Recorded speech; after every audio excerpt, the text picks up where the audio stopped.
ഇബ്ലീസ് ലഅനത്തുല്ലാഹി അലൈഹി പറയുമ്പോ കൊതിയോടെ ആർത്തിയോടെ ആവേശത്തോടെ മൂസാ നബി അലൈഹിസ്സലാം ചോദിക്കുന്നു, ആ 3 സമയങ്ങൾ എപ്പോഴാണ്?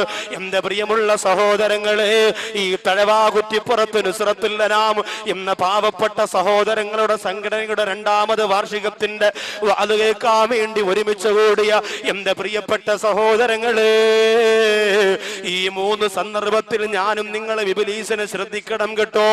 ഈ 3 സമയത്ത് പിശാചിന്റെ പിന്തലമുറക്കാരായി മാറാതിരിക്കാ ഞാനും നിങ്ങളും ഗൗരവത്തോടെ പ്രവർത്തിക്കണേ.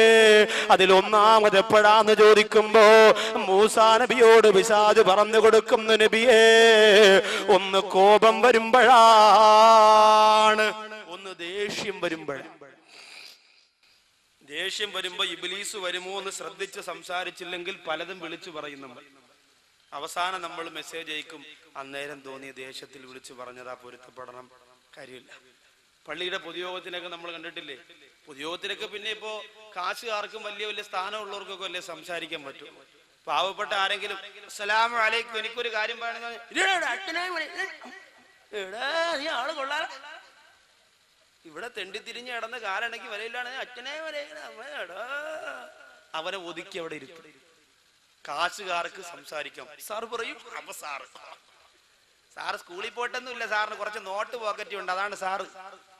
എന്റെ പ്രിയപ്പെട്ടവരെ, ആലോചിക്കണം. അങ്ങനെ സമ്പന്ന വർഗത്തിന്റെ കുപ്പകയായി ഇസ്ലാമിന്റെ ചില കാര്യങ്ങളൊന്നും മാറിക്കൊണ്ടിരിക്കുകയാണ്. അല്ലാഹു കാത്തിരക്ഷിക്കുമാറാകട്ടെ. അപ്പോ ദേഷ്യം വരുമ്പോ നാം ശ്രദ്ധിച്ച് സംസാരിക്കില്ലെങ്കിൽ പ്രശ്നമാണ്. ഉമ്മയോട് ദേഷ്യം വരുമ്പോ എന്തെല്ലാം പറയും? ഉമ്മയോട് ദേഷ്യം വരുമ്പോ നമ്മൾ എന്തെല്ലാം പറയും? ശ്രദ്ധിക്കണം. അൽ ജന്നത്തു തഹ്ത അഖ്ദാമിൽ ഉമ്മഹാ, പ്രസവിക്കപ്പെട്ട മക്കളെ, നമുക്ക് അല്ലാഹു തരുന്ന സ്വർഗം ഉമ്മാടെ കാൽപാദത്തിന്റെ ചോട്ടിലാണ്. മറക്കാൻ പാടില്ല, ഉമ്മാടെ കാൽപാദത്തിന്റെ ചോട്ടിലാണ് നമുക്കുള്ള സ്വർഗം. അതുകൊണ്ട് ഉമ്മയോട് സംസാരിക്കുമ്പോ ദേഷ്യത്തോടെ സംസാരിക്കരുത്. അപ്പൊ വാപ്പയോട് സംസാരിക്കുമ്പോ ദേഷ്യപ്പെടാമോ? പാടില്ല. വാപ്പയും ഉമ്മയും നമ്മുടെ ഗുരുനാഥന്മാരെ പോലെയാണ്.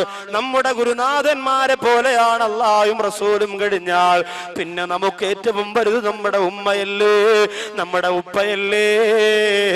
ആ മാതാപിതാക്കളുടെ പൊരുത്തം നുസ്രത്തുൽ അനാമിന്റെ പ്രിയപ്പെട്ട സംഘാടകര് നേടിയെടുക്കണമെന്ന് വേദനയോടുകൂടി ഞാൻ ഓർമ്മപ്പെടുത്തുകയാണ്. കാരണം നിങ്ങൾ ഈ ചെയ്യുന്നത് നല്ലൊരു പ്രവൃത്തിയാണ്. നിങ്ങൾ ഈ ചെയ്യുന്നത് വളരെ ഒരു പുണ്യകാര്യം ാണ്. അതിന് അല്ലാഹുവിന്റെ മുന്നിൽ പ്രതിഫലം വേണം മോനെ. ആരുടെയും കയ്യടി വേണ്ടടാ, ആരുടെയും ഒത്താശ വേണ്ടടാ. ജനങ്ങൾ നിങ്ങളെ കുറ്റപ്പെടുത്തട്ടെ, പരിഹസിക്കട്ടെ, കളിയാക്കട്ടെ, ആരും നിങ്ങൾക്ക് സർട്ടിഫിക്കറ്റ് തരണ്ട. അല്ലാഹുവിന്റെ കോടതിയിൽ ചെല്ലുമ്പോ യുദില്ലുഹുമുൽ മൗലാ, അല്ലാഹു അർശിന്റെ താഴെ ഒരുമിച്ച് കൂട്ടുന്ന യുവാക്കളുടെ കൂട്ടത്തില് എന്റെ പ്രിയപ്പെട്ട കൂട്ടുകാരെ, നിങ്ങൾ ഉണ്ടാവാനുള്ള കൊതിയോടുകൂടി ഞാൻ പറയുകയാണ്. ആരുടെയും സിമ്പതിക്ക് വേണ്ടിയല്ല. അതുകൊണ്ട് ഉമ്മാടെയും ഉപ്പാടെയും പൊരുത്തം ഇതിന് നിർബന്ധമാണ്. ഈ രാത്രിയാണെങ്കിൽ ഈ രാത്രി തന്നെ നൊന്ത് പ്രസവിച്ച ഉമ്മയോട് പോയി പറയണം, ഉമ്മ, തടവ കുറ്റിപ്പുറത്ത് നുസ്രത്തുൽ അനാമിന്റെ പ്രവർത്തനം കൊണ്ട് അള്ളാന്റെ പൊരുത്തം നേടാൻ കൊതിച്ചുകൊണ്ട് ജീവിക്കുന്നവനാണ് ഞാൻ. അതുകൊണ്ട് എന്റെ പ്രിയപ്പെട്ട ഉമ്മ, നിങ്ങളുടെ പൊരുത്തക്കേട് എനിക്ക് തരല്ലേ, നിങ്ങളുടെ ഗുരുത്തക്കേട് എനിക്ക് തരല്ലേ. സംസാരിക്കുമ്പോ ദേഷ്യം വരുമ്പോ ഞാനും നിങ്ങളും ശ്രദ്ധിക്കണം. കുടുംബജീവിതത്തിൽ ഏറ്റവും കൂടുതൽ പാളിച്ചയുണ്ടാകുന്നത് ഭാര്യക്ക് ദേഷ്യം വരുമ്പോ, ഭർത്താവിന് ദേഷ്യം വരുമ്പോഴല്ലേ. കുടുംബജീവിതത്തിൽ ഏറ്റവും കൂടുതൽ പാളിച്ച വരുന്നത് എപ്പോഴാണ്? എന്റെ പ്രിയപ്പെട്ടവരെ, കുടുംബജീവിതത്തിൽ പോലും പരസ്പരം സഹിക്കാനും ക്ഷമിക്കാനുമുള്ള മനസ്സില്ലാതെ പെട്ടെന്ന് വരുന്ന ദേഷ്യത്തിന്റെ പേരിലാണ് ഒരുപാട് കുടുംബജീവിതം തെറ്റിപ്പിരിഞ്ഞു പോകുന്നത്. അല്ലാഹുവിന്റെ ഹബീബ് പറഞ്ഞത് എന്താണ്?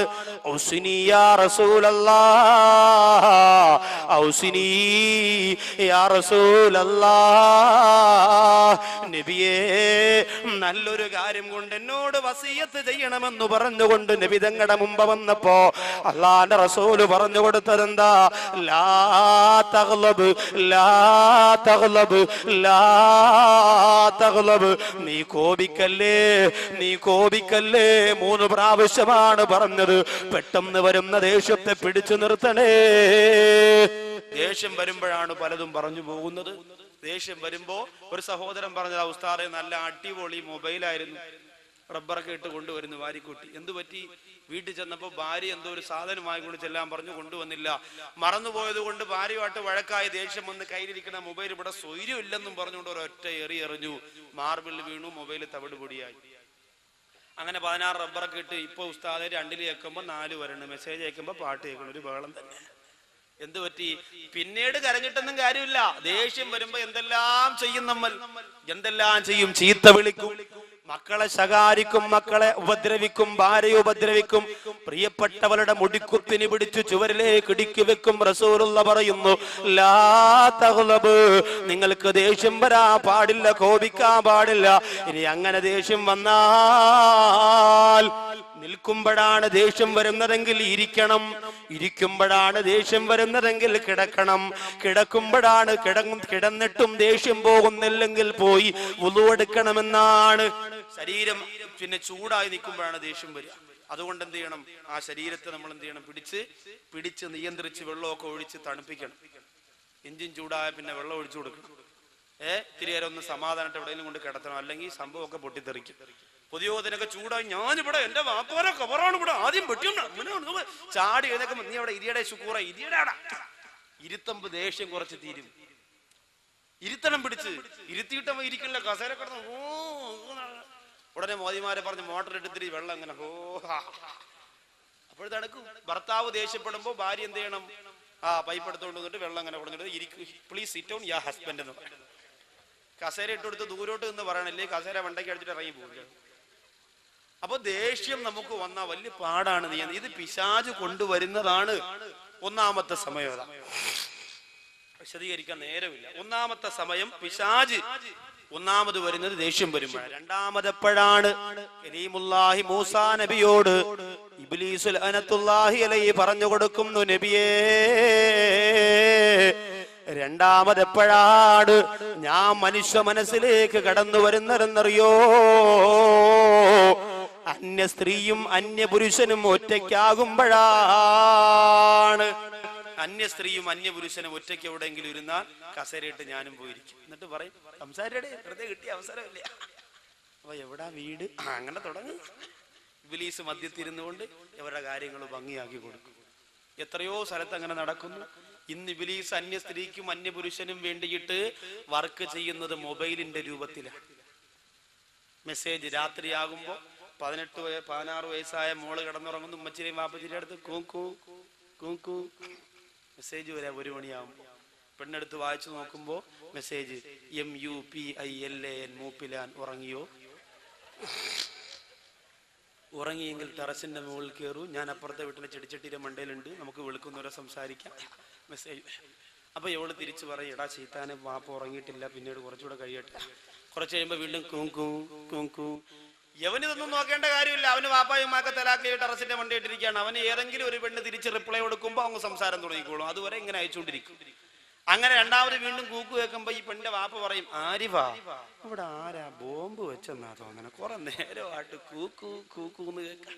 ഇത് നിങ്ങൾ വിചാരിക്കും അത്രയും ബുദ്ധിയുള്ള പെണ്ണിന് പിന്നെ മൊബൈൽ സൈലന്റ് ആയിക്കൂടെയെന്ന്. ചൈന സെറ്റല്ലേ, സൈലന്റ് ആക്കി ആവണ്ടേ? ഹൗദിൽ കിടന്നാലും വെല്ലി വെക്കണ സാധനമാണ് ചൈനക്കാരിറക്കണം.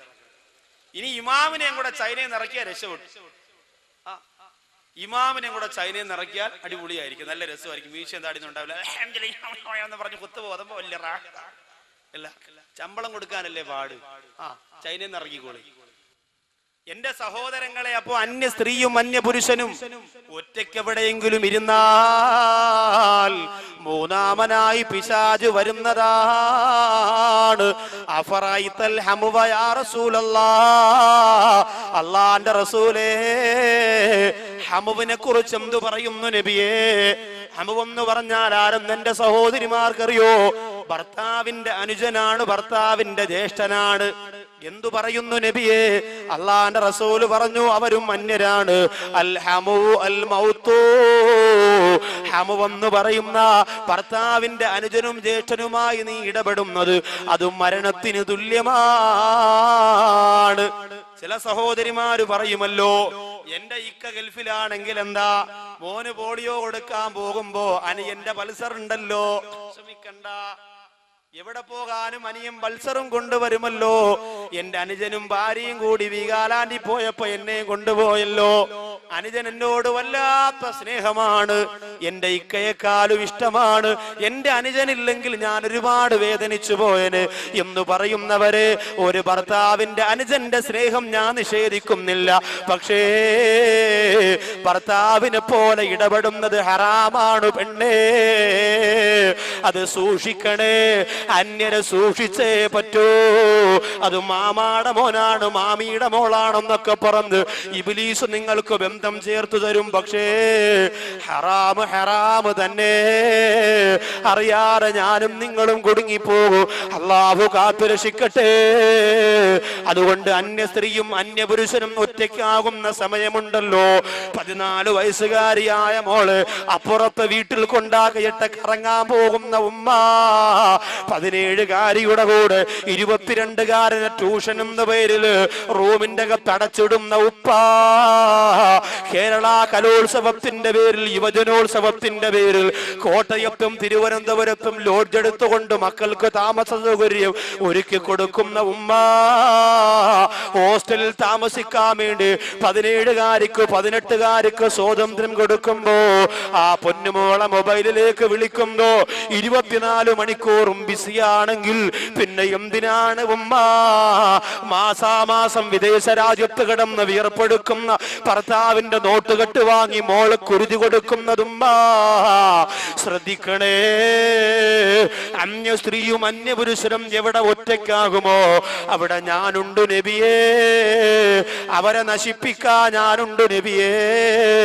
ഇതാണ് രണ്ടാമത് ഞാൻ വരുന്നതെന്ന് പറയുമ്പോ, മൂന്നാമത് എപ്പോഴാണെന്ന് ചോദിക്കുമ്പോ ഇബ്ലീസ് ലഅനത്തുല്ലാഹി അലൈഹി നബി തങ്ങളോട് പറയുന്നു, മൂസാ നബിയേ, മൂന്നാമത് എന്നെ ശ്രദ്ധിക്കാനുള്ളത് ഒരാള് സ്വതക്ക കൊടുക്കാൻ തീരുമാനിക്കുമ്പോഴാണ്.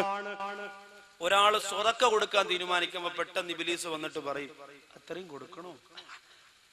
2 ദിവസം താമസിച്ചാൽ അതിന്റെ നേർ പകുതിയാകും, 3 ദിവസം താമസിച്ചാൽ 1/4 ഭാഗമാവും, 4ന്റെ അന്ന് 50 രൂപ കൊണ്ട് കൊടുത്ത് പോട്ടെ അസ്സലാമു അലൈക്കും.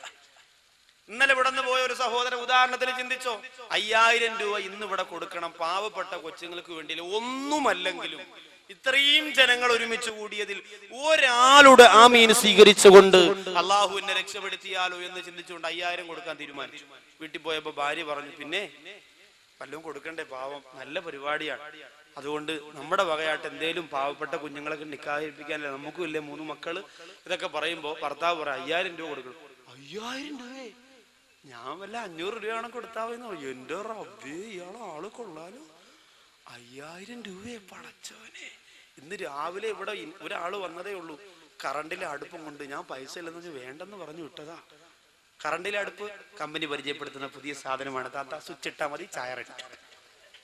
താത്ത പറയും, ഇന്ന് നോക്കട്ടെ, ഒരു ഗ്ലാസ് ചായ ഇട്ട് കുടിച്ച് താത്ത പറയും, പൈസ ഇല്ല. എന്റെ പ്രിയപ്പെട്ടവരെ, അങ്ങനെ കമ്പനി പരിചയപ്പെടുത്തുന്ന സാധനങ്ങളുമായിട്ട് രാവിലെ വന്നപ്പോ വാങ്ങാതെ പറഞ്ഞു വിട്ടതല്ലേ. അതുകൊണ്ട് 5000 ഒന്നും കൊടുക്കണ്ട, ബാക്കി തഴവയിൽ എത്ര ആൾക്കാരുണ്ട് കാശുള്ളവര്. അതുകൊണ്ട് 5000 വേണ്ട, 2500 രൂപ കൊടുക്കാം. അങ്ങനെ തീരുമാനിക്കുന്നു. 2500 ആയി. രാവിലെ ആകുമ്പോ ഒരാൾ കല്യാണം വിളിക്കാൻ വന്നു, അവിടെ ഒരു 500 കൊടുക്കണ്ടേ, അപ്പൊ 2000 അവിടെ പള്ളി കൊടുത്തിട്ട് അവിടെ 500 കൊടുക്കാം. അപ്പൊ 5000 പിന്നെ 2000 ആയി. അങ്ങനെ പാല് അച്ഛനും അച്ചാരം പിന്നെ കൊടുത്ത് അവസാനം ഇവിടെ വരുമ്പോ ദുആ ലിസ്റ്റിൽ പറയാൻ മടി. കാരണം എന്താ, 25 രൂപയേ ഉള്ളൂ, ബക്കറ്റ് കൊണ്ടുവരുമ്പോ ഇടാം. 5000 രൂപ ഒറ്റ ദിവസം കൊണ്ട് 25 ഉലുവയായി. ആലോചിച്ച് നോക്കി, ആര് സ്വതക്ക കൊടുക്കാൻ തീരുമാനിക്കുന്നുവോ പിശാച് അവിടെ കടന്നു വരുമെന്നാണ്. എന്നിട്ട് ആ പിശാച പൈസയെ കുറച്ചു കൊണ്ടുവരും. കാരണം എന്തെന്നറിയോ, അസ്സദഖത്തു റദ്ദുൽ ബലാ. സ്വതക്ക എന്ന് പറയുന്നത് നിനക്ക് വരാനിരിക്കുന്ന ഒരുപാട് അപകടത്തെ അള്ളാഹു മാറ്റുന്നതിനൊരു കാരണമാണ്. അതുകൊണ്ട് നീ അപകടത്തിൽ വീഴുന്നതാണ് പിശാചിനിഷ്ടം. ഈ 3 സമയങ്ങളാണ് പിശാച് കടന്നു വരുന്ന ഏറ്റവും എളുപ്പമുള്ള വഴി.